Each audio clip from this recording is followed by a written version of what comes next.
faithfully delivering value and interpreting great books from around the world. Hi, this is Sally with Book Insights. Today, I'm interpreting a book called Biography of Wang Anshi, whose author was a leader of the late Qing dynasty's Wuxu reform. Liang Qichao mentioned Wang Anshi. You might know him as one of the 8 great masters of Tang and Song. Our middle school Chinese textbooks included many of his poems and essays, like Travel Notes of Bao Chen Shan and Climbing Feilai Peak. The textbooks also mention a major event he led, the Wang Anshi reform. So we generally call him a famous literator and statesman. That's a pretty positive view. But actually, from the Southern Song to late Qing, nearly 1,000 years, everyone from emperors to commoners saw Wang Anshi as a treacherous minister who ruined the nation. Some even claimed Wang Anshi's villainy matched Wang Mang and Cao Cao combined. Meaning, Wang Anshi's treachery equaled the sum of Wang Mang, Cao Cao, Sima Yi, and Huan Wen's evils. Emperor Gaozong of Song even blamed him for the Northern Song's fall. It wasn't until Liang Qichao wrote this biography of Wang Anshi that people's views shifted. In this book, Liang systematically explains the Wang Anshi reform's goals, analyzes the historical criticisms against him, and refutes the negative views held for centuries. I'll summarize the book's content into 3 parts for you. Well, first, why did the Wang Anshi reform happen in the Northern Song? Second, what were the reform's content and effects, and why did he get blamed? Third, what kind of person was the real Wang Anshi? Let's start with part 1. Why did the Wang Anshi reform happen in the Northern Song? The famous Northern Song poet Liu Yang wrote lines like, Southeast's scenic splendor, Wu's metropolis, Qiantang's ancient prosperity, misty willows, painted bridges, wind-blown curtains, emerald screens, tier upon tier of 100,000 households, reflecting Hangzhou's affluence. Liu Yang lived mostly under Emperor Renzong, the 4th Northern Song emperor. Many poems describe that era's prosperity. But just 6 years after Emperor Renzong died, the Wang Anshi reform began. Makes you wonder, why did such a wealthy Northern Song need reform so fast? Isn't reform usually for times of domestic crisis or foreign threats? Like during the Warring States under Duke Shao of Qin, when slow economic growth left the state lagging behind the East. Additionally, there were threats from foreign states like Wei, leading to the Shangyang reform. Similarly, in late Qing, domestic crises like the Taiping Rebellion and foreign humiliation prompted the Wushu reform and self-strengthening movement. In truth, Northern Song was like gilded decay, outwardly prosperous but facing internal and external crises. Internally, Northern Song suffered from bloated militaries with weak combat effectiveness and chronic fiscal deficits. These issues trace back to Northern Song's founding. In 960 AD, General Zhao Kuan-yin seized power at Chenzhou Post, establishing Northern Song with its capital in Kaifeng. Fearing imitation, he famously released military power through wine, retiring generals to civilian life. Still uneasy, Zhao Kuan-yin institutionalized solutions to prevent warlord rebellions. He implemented a mercenary system, paid soldiers concentrated near Kaifeng, outnumbering border troops to deter revolts. Frequent troop rotations created soldiers unfamiliar with generals, generals unfamiliar with soldiers, dynamics. Generals couldn't build loyalty or mobilize troops, let alone rebel. These measures prevented warlord dominance but had severe consequences. And first, oversized military with poor combat readiness. The mercenary system recruited landless peasants and unemployed urbanites, especially during famines. To prevent uprisings, the court massively enlisted refugees. Thus, troop numbers ballooned from 200,000 at founding to 1.2 million under Emperor Renzong. Quote, despite the million-strong army, lax border vigilance and poor training prevailed. Compounded by unfamiliarity between officers and troops, battlefield coordination collapsed. Massive armies meant military spending consumed 2/3 of revenue, plus official salaries, royal gifts, court expenses, and tribute to Liao or Xiqia. These cumulative expenses led to chronic budget deficits before Wang Anshi's administration. The term impoverished and weakened perfectly describes Northern Song, a condition worsening yearly, compounded by external threats. To the north lay Liao, to the northwest Shisha. Despite annual tribute payments for peace, these states still harassed Northern Song. Facing such crises, since Emperor Renzong's reign, court officials realized only reform could change things. Thus, during Qingli era, Chancellor Fan Zhongyan proposed reforms centered on bureaucratic overhaul. Known historically as Qingli New Policies, they ultimately failed due to opposition from vested interests. Though Qingli reforms failed, Northern Song's need for change remained urgent. Emperor Yingzong, who succeeded Renzong, reigned just 3 years before passing. No time for reform whatsoever. In 1067 AD, Yingzong's eldest son, 20-year-old Emperor Shenzong, ascended the throne. As a passionate youth, he felt deep shame over Northern Song's weakness and tribute payments, resolving to act, to reform, strengthen, and enrich the nation. Soon after accession, Shenzong summoned senior ministers to strategize, including Chancellor Zheng Ganliang, Military Commissioner Fu Bi, equivalent to Defense Minister, and scholar Sima Guan, all holdovers from Renzong's court. Though experienced, these elders, scarred by Qingli's failure, strongly opposed Shenzong's reforms. Liang Qichao believed they lacked not just support but courage and vision for systematic reform. Perhaps morally upright and eloquent, they paled beside Wang Anshi in statecraft, only capable of patching flaws or compromising. Then Shenzong recalled Wang Anshi, then serving in Jiangling, present-day Nanjing. Wang himself was a veteran official serving under Renzong, Yingzong, and Shenzong. He passed imperial exams at 21, served locally in Yangzhou, Ningbo, Changzhou, and briefly in the capital Kaifeng. At 48, he became the prefect of Jiangning, equivalent to the mayor of Nanjing. From his political career, Wang Anshi mostly served as a local official, rarely in the capital. Even when summoned repeatedly by the court, he declined. Logically, capital posts offer advancement, but this ties to his political ambitions. During Emperor Renzong's reign, Wang submitted memorials outlining reforms to address Northern Song's crises. The elderly emperor, scarred by Qingli reform failure, ignored them. Undeterred, Wang implemented measures locally, like the Green Sprouts Law and Farmland Irrigation Law, benefiting people. When Lang served as county magistrate in Ningbo, he implemented them with good results. This proves his reform measures weren't baseless fantasies. As crown prince, Shenzong read Wang's reform memorials and admired him. Now emperor, in need of talent, how could he forget him? Thus, he summoned Wang to the capital.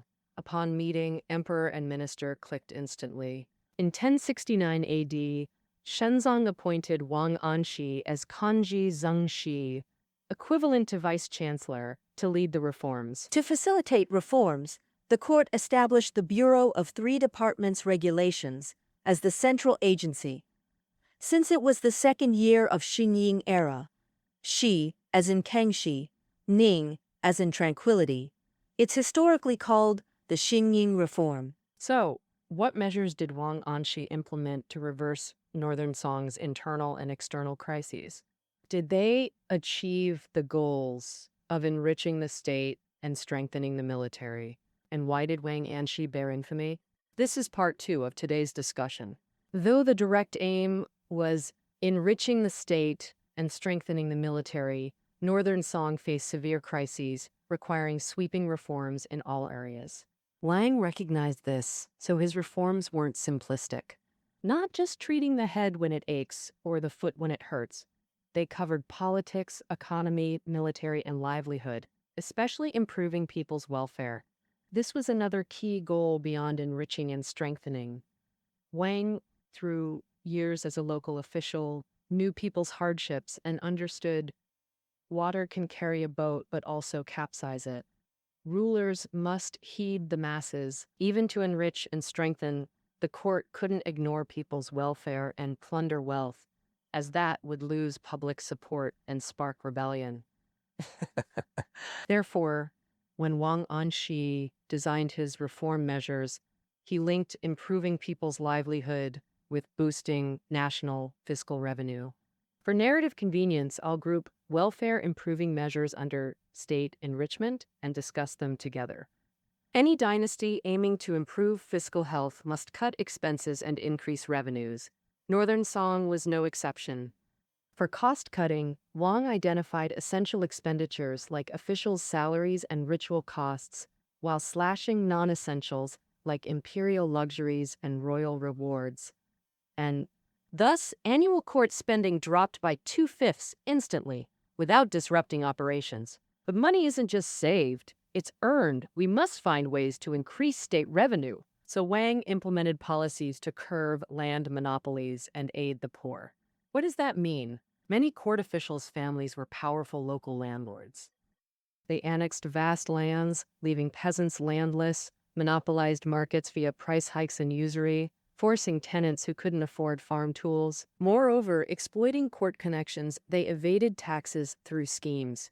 Thus, impoverished peasants couldn't pay taxes, while rich landlords hoarded wealth tax-free, shrinking state revenue.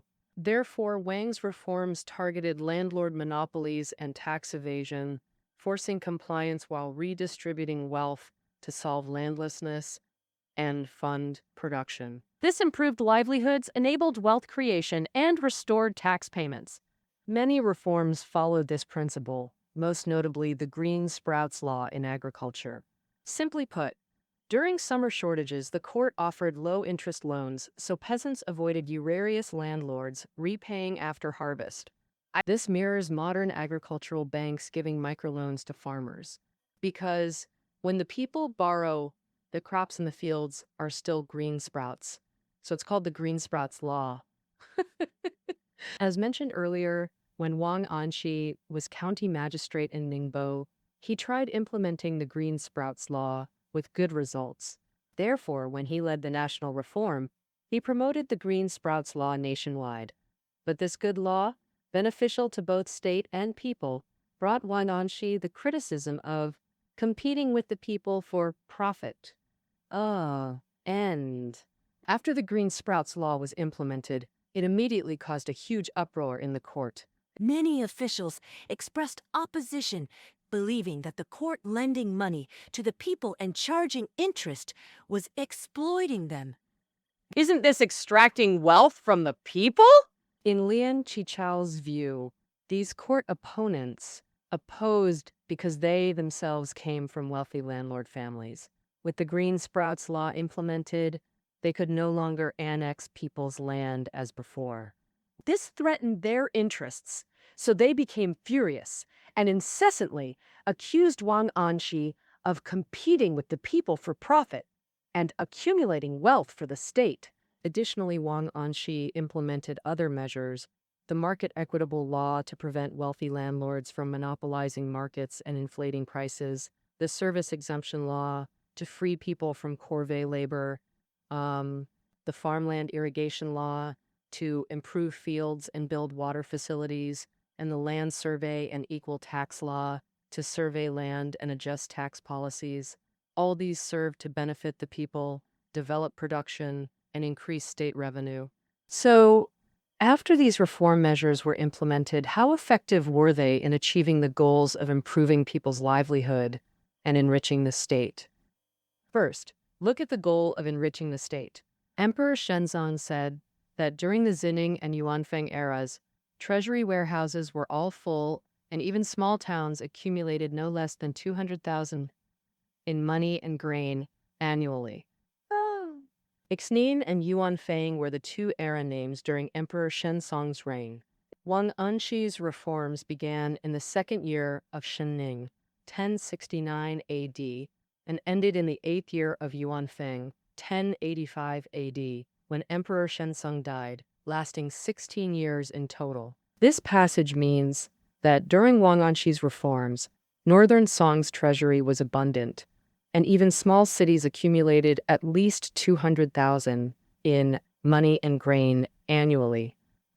Thus, The goal of enriching the state was achieved, but in improving people's livelihood, it was unsatisfactory. The development was somewhat unexpected by Wang Anshi. Take the green sprouts law as an example. His intention was good, and he had tested it locally. However, governing a region differs greatly from governing a nation. Not every local official in charge of implementation was as responsible and people-oriented as Wang Anshi. Although the court forbade forced loans, some local officials still imposed quotas to boost their records, deceived superiors, raised interest rates secretly, and pocketed the profits. Quote, the worst quote, originally during disasters, repayment extensions were permitted, but these officials forced timely repayments anyway, driving some to sell land or children to settle debts. These outcomes were unexpected by Wang Anshi, and partly why he was accused of competing with the people for profit. Having covered state-enriching measures, let's examine how Wang Anshi strengthened the military. And G6, to address Northern Song's oversized military, massive expenses, and weak combat effectiveness, Wang Anshi prescribed solutions.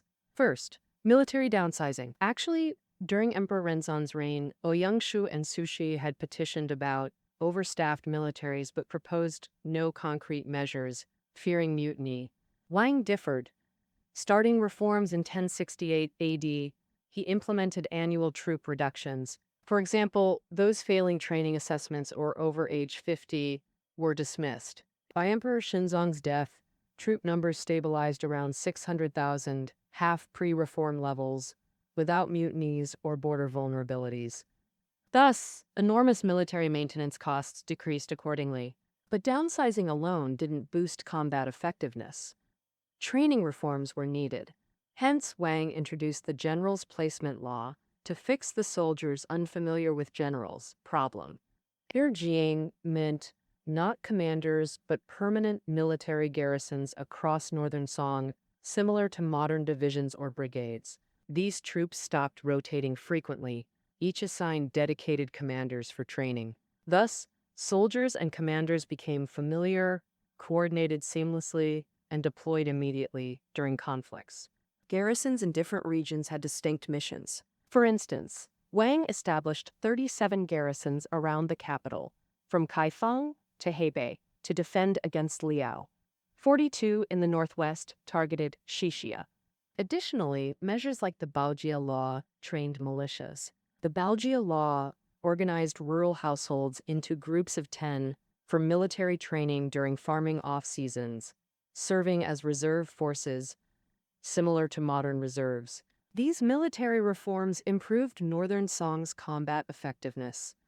In 1073 AD, the fifth year of reforms, Song forces defeated Tibetan tribes in Heiwang, northeast Qinghai Plateau, expanding territory by 2,000 li. Emperor Shenzong established Sihei Circuit, Sihei Expansion, known historically as the Sihei Expansion. The Sihei expansion was a rare, decisive victory, creating strategic leverage against Sixia. Additionally, Song repelled Annam invasions and quelled Miao rebellions, reversing past defeat patterns. Yet these campaigns faced opposition. Later Southern Song critics blamed Wang Anshi's warmongering during reforms for Northern Song's collapse. His second historical infamy. For example, critics argued maintaining Sihei lands drained state resources. Wasn't this entirely because you, Wang Anshi, insisted on expansion? Liang Qichao countered that critics misunderstood Wang's military strategy and the era's geopolitical reality. Though Wang downsized troops, his policy wasn't passive. He aimed to build elite forces. Northern Song's primary threat was Liao to the north. To counter Liao, neutralizing Xixia was essential, preventing their alliance against Song. This also aided future Liao confrontations. Previously, Song took defensive stances while Xixia probed westward and southward. If Xixia seized Heihulong from Tibetans, their territory would connect, enabling coordinated eastern and southern assaults against northern Song. This would force Song into two-front defenses against Xixia. Conversely, controlling Heihuang allowed Song to semi-encircle Xixia from southeast. Simply put, whichever controlled the Heilong region first would dominate the standoff between Northern Song and Xixia. Ultimately, Northern Song secured Huang through the Zihe expansion. This provided significant advantages in subsequent conflicts with Xixia. This was the military reality. Song didn't provoke conflict, but responded to threats, like repelling the Annam invasion. Similarly, quelling Miao rebellions in the southwest was necessity, not warmongering. How could this be called militarism? Beyond economic and military reforms, Wang Anshi knew lasting stability required talent. Northern Song's imperial exams prioritized poetry over practical statecraft. This was a flaw in talent selection. Thus, Wang reformed exams, replacing poetry with policy essays and classical interpretation. Policy essays assessed scholars' solutions to contemporary issues and practical problem solving. Classical interpretation evaluated understanding of Confucian texts like the Book of Songs and Book of Documents. Wang argued studying classics shouldn't be for literary flourish, but for practical governance and public welfare. Therefore, focus should be on sage king's governance principles and applicable knowledge. To spread this, Wang commissioned annotations of the Book of Songs, Book of Documents, and Rites of Zhou, called Three Classics New Meanings, mandated at the Imperial Academy. He also established military and medical studies at the academy to cultivate practical skills. These exam reforms produced talent for reforms but earned Wang his third infamy. Later scholars accused Wang of spreading heretical doctrines to mislead people. The heresy was Wang's advocacy for practical, solution-oriented scholarship. How could this be heresy? During Wang's administration, his doctrines were officially endorsed. Other Confucian schools were then marginal. For example, Neo-Confucianism by Cheng Hao and Cheng Yi gained traction later, with their disciple Yang Shi eventually denouncing Wang's ideas as heresy during Emperor Qinzong's reign. They demanded it be banned. Southern Song Neo-Confucians like Zhu Shi kept smearing Wang, attacking his interpretations of Confucian classics. They claimed he corrupted Confucianism with Buddhist and Taoist ideas, heretical doctrines that disrupted traditions and caused Northern Song's collapse. Liang Qichao saw this as Neo-Confucians promoting their own school as orthodox while excluding others. Essentially seeking dominance, Chengzu Neo-Confucianism eventually became state orthodoxy through Yuan, Ming, and Qing dynasties. Thus, scholars despised Wang for centuries, cementing his heretical demagogue reputation. In unofficial histories, Wang became a villain who appointed flatterers and ruined the nation? Worse than beasts? This became Wang's fourth historical infamy. Lian acknowledged Wang did appoint some unworthy officials during reforms, but he rejected claims Wang preferred them. Let's examine the evidence critically. First, critics say reformers like Han Ji, Sima Guang, Su Shi were purged to make room for sycophants. But is that true? Liang's research shows they voluntarily requested provincial posts or resigned. Wang didn't force them out. Take Su Shi. After Emperor Shenzong rejected his reform critiques, he requested transfer to Hangzhou. Similarly, academician Sima Guang declined promotion to deputy military commissioner and repeatedly resigned. Only a provincial post kept him from quitting entirely. Liang believed these elders offered no solutions, just maintained status quo, and threatened resignations to obstruct reforms. Had they prioritized public welfare and stayed to refine reforms with Wang, outcomes might differ. The other evidence? Wang appointed Lu Chuing, Xingbu, and Zhang Dun. These three were Wang Anshi's key aides during reforms, all labeled treacherous ministers in Song history. Isn't this proof Wang favored sycophants? Liang Qichao considered this view too one-sided. Take Lu Huiqing. Recommended by Ouyang Shu, he altered reforms after Wang's dismissal, harming people, truly unworthy. Zheng Bu, brother of Zheng Gong, contributed greatly to reforms without wrongdoing. Zheng Dun suppressed Miao rebellions with merit, yet both were listed as treacherous solely for supporting reforms, precisely why Song history is unjust. Song history was compiled during Yuan dynasty, directly quoting Southern Song historians' records. But Southern Song, from emperors to scholars, held deep bias against Wang and his reforms. Wang was deemed the chief culprit for Northern Song's collapse. How could supporters like Zhang Bu and Zhang Dun receive fair evaluations? Moreover, Wang appointed many honorable men like Su Jie, Sushi's brother, and Cheng Hao, Neo-Confucianism founder, both promoted by him.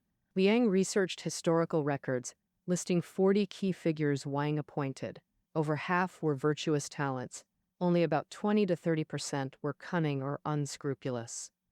Thus, Wang didn't prefer sycophants, yet that minority tarnished his reputation. After Sima Guang took power, anyone Wang appointed who didn't oppose reforms was labeled sycophant. The true origin of this accusation: Sima's approach created opportunity for opportunists like Kai Jing, who reversed stance to oppose reforms, gaining Sima's favor, cementing Wang's treacherous appointer reputation. As chancellor under Emperor Huizong, Kai encouraged extravagant construction and exploited people's wealth.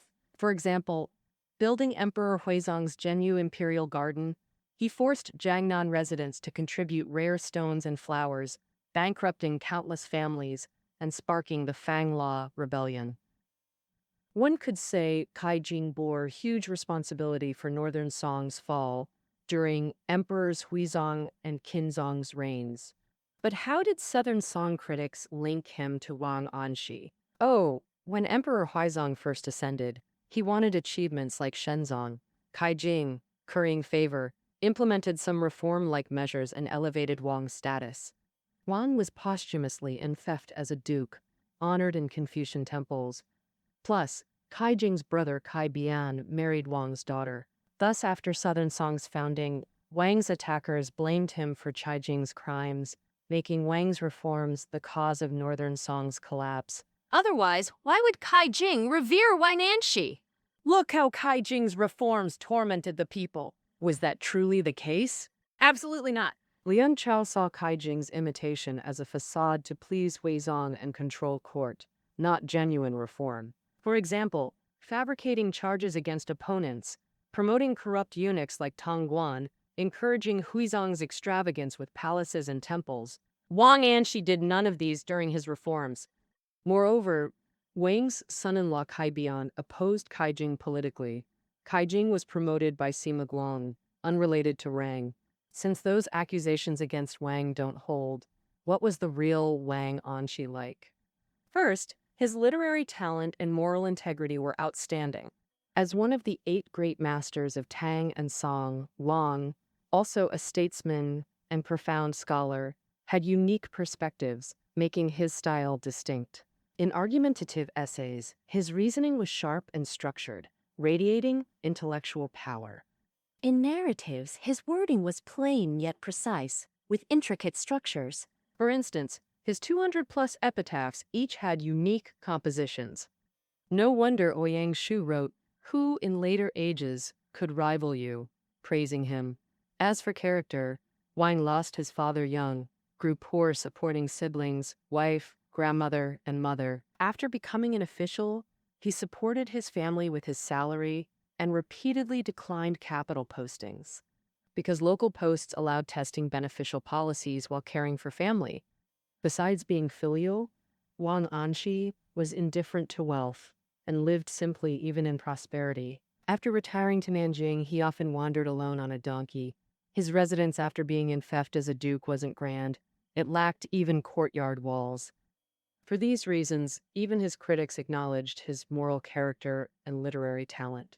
You might have heard of the 3 fearless principles during his reforms. Fear not celestial changes, nor ancestral conventions, nor public criticism. Actually, these words weren't said by Wang. They were coined by his opponents.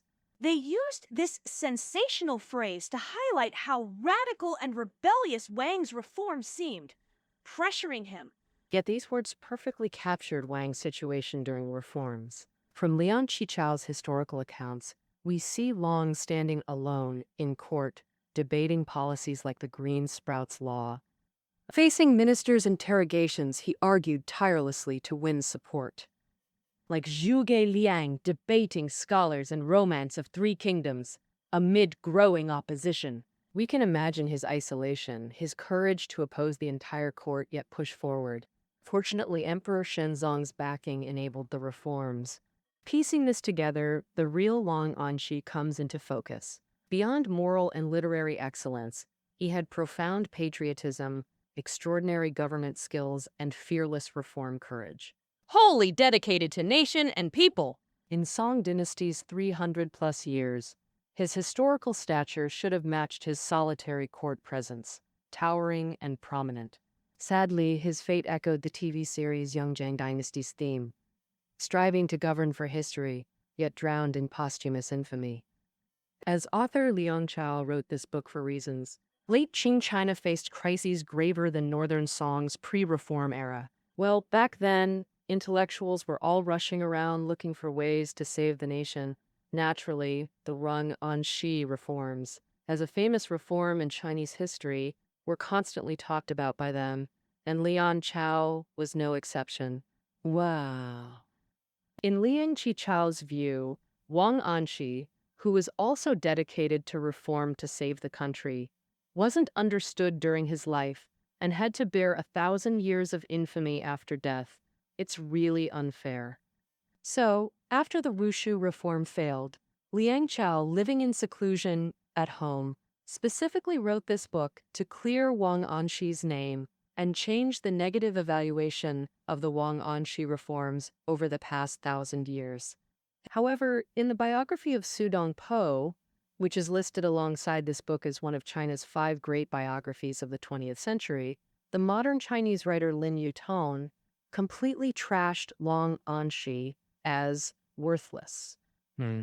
So, who's right or wrong between these two? Fortunately, with time, later scholars have done deeper research on the Wang Anshi reforms, and evaluations of Wang Anshi have become more well-rounded and comprehensive. But Liang Qichao's Biography of Wang Anshi is still the most influential book on studying the Wang Anshi reforms from late Qing to now, spanning nearly a century. All right, that wraps up our interpretation of Biography of Wang Anshi. Reading notes are below the audio. See you next time.